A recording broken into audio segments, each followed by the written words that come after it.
Zee 24 तास एक पाऊल पुढे। महापालिकेचे आरोग्य प्रमुख डॉक्टर सोमनाथ परदेशी यांच्या समोरील अडचणी वाढल्या आहेत। महाराष्ट्र मेडिकल काउन्सिलकडे नोंदणी नसल्याच्या कारणावरून त्यांच्या विरोधात पोलीस स्टेशनमध्ये तक्रार दाखल करण्यात आली आहे। डॉक्टर परदेशी मागील 22 वर्षांपासून महापालिकेत वैद्यकीय अधिकारी पदावर काम करतायत, मात्र त्यांच्या सनदेचं नूतनीकरण झालेलं नाही। ही बाब तांत्रिक असली तरी वैद्यकीय व्यवसाय करण्यासाठी सनद आवश्यक आहे। डॉक्टर परदेशी यांच्याकडे आज घडीला सनद नसल्यानं त्यांची नियुक्ती बेकायदेशीर असल्याचा आरोप आरटीआय कार्यकर्ते रवी बराटे यांनी केला होता।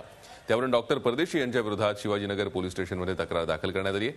डॉक्टर परदेशींना महापालिकेच्या सेवेतून तात्काळ निलंबित करण्याची मागणी बराटेंनी केली आहे। सोमनाथ परदेशी यांना त्वरित अटक करणं गरजेचं असूनही त्यांनी त्याला अटक न करता मोकळं सोडलेलं आहे। आता माझी प्रमुख मागणी अशी आहे की डॉक्टर परदेशी यांना बिगर जामीनकीचा तो गुन्हा असल्याकारणाने त्वरित त्यांना अटक करण्यात यावी। त्यांनी आज मितीपर्यंत गेले 22 वर्षात महापालिकेत नोकरी करून जे पगार घेतलेला आहे तो महापालिकेने त्यांच्याविरुद्ध गुन्हा दाखल करून वसूल करण्यात यावा।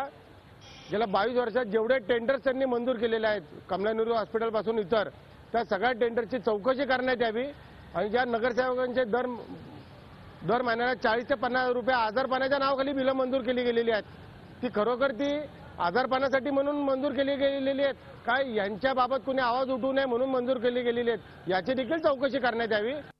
झी 24 तास एक पाऊल पुढे।